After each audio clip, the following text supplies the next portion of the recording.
जय जगन्नाथ। पवित्र अक्षय तृतीया अवसर में ओडिशार प्रिय चाषी भाई और भौणी मानक मोर हार्दिक अभिनंदन।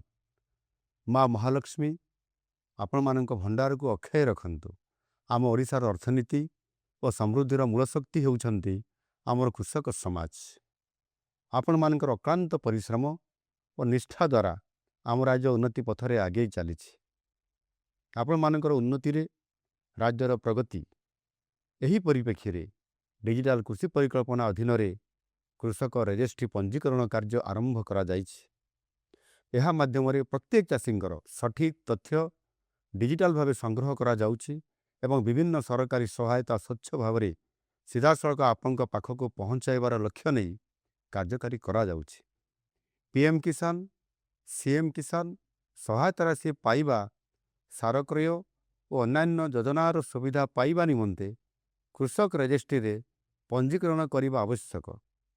आपण माने कृषि और आनुषंगिक विभाग क्षेत्र कर्मचारी पैक्स किंबा लैंप्स जनसेवा केंद्र किंबा निजे मध्य कृषक रजिस्ट्री पोर्टाल रे पंजीकरण करि परिबे। तेणु समस्त चाषी भाई और भौणी मानकु निज नाम पंजीकरण करी फार्मर आईडी पाइबा पाई आह्वान जनाउछि। सेहीपरि माटी मार सुरक्षा निमंते आपण मानकु केवल रासायनिक सारर प्रयोग न करी विभिन्न विकल्प व्यवस्था को आपणैबाकु हबो। जैव सार जीवाणु सार कंपोस्ट आदि व्यवहार करी माटी को जीवंत रखिबाकु पड़िबो।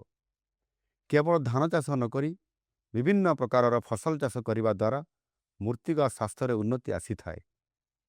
माटी को सुरक्षा देवा सह स्थायी फसल अमल करिबारे समन्वित खाद्य सार अत्यंत जरूरी अटे। मूर्तिका स्वास्थ्य परीक्षार फलाफल अनुजाई केवल अनुमोदित मात्रा रासायनिक सार व्यवहार करंतु। सार एक अत्यावश्यक सामग्री।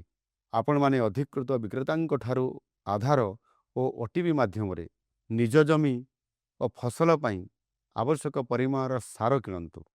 आशा आपण माने चलित खरीफ ऋतु रे आवश्यक परिमाण रे सार किणिबे और व्यवहार करिवे। आसंतु सचेतन चाषी भावे सरकारंकर यही स्वच्छ अभियान रे सामिल होई एक समृद्ध ओडिशा गठन करिबा। सचेतन चाषी समृद्ध ओडिशा। वंदे उत्कल जननी।